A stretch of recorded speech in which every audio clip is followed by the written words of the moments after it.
ویسے قبض کے لیے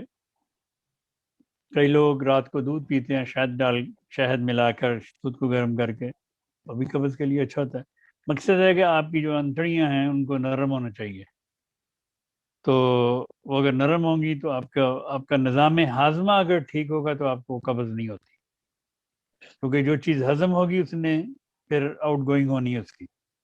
اگر وہ ہضم ہی نہیں ہوگی تو آپ کو پھر قبض رہے گی اس سے۔ تو اس لیے آپ اتنا کھائیں جتنا آپ ایزیلی ہضم کر سکیں، اور میں نے ایک بار پہلے بھی ایک پروگرام میں بتایا تھا، آج پھر بتاتا ہوں، کیونکہ ہمارا کام ہے بار بار وہی چیزیں دہرانا تاکہ لوگ سن سکیں، جس نے اس وقت نہیں سنا وہ آج سن لے۔ اگر آپ کو بھوک نہیں ہے تو مت کھائیں، اگر آپ کا پیٹ بھرا ہوا ہے خواہ اس کو 12 گھنٹے بھی ہو گئے ہیں تو خدارا مت کھائیں، ٹائم دیکھ کے کھانا نہ کھائیں، بھوک لگنے پہ کھانا کھائیں۔ ہم لوگ اکثر ہم سے مراد ہمارے جتنے بھی ہیں حلقہ احباب یا لوگ ہمارے پاکستانی انڈین ٹائپ لوگ، یہ ہمیشہ ٹائم دیکھ کے کھانا کھاتے ہیں، ٹائم ہو گیا کھانا کھا لو، اگلا وہیں پڑا ہوا ہے۔ تو اس لیے اگر آپ ایک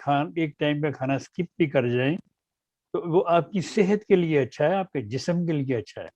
نہ کہ آپ اس کے اوپر اور اوور لوڈ کر دیں اس کو اور بیماریاں آپ کے جسم کو لگیں۔ اس لیے نہایت ادب کے ساتھ آپ کی خدمت میں عرض ہے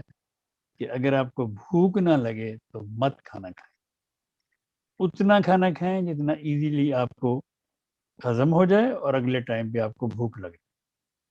تو اللہ تعالیٰ فضل فرمائے گا، یہ قبض پھر نہیں ہوتی۔ انشاءاللہ۔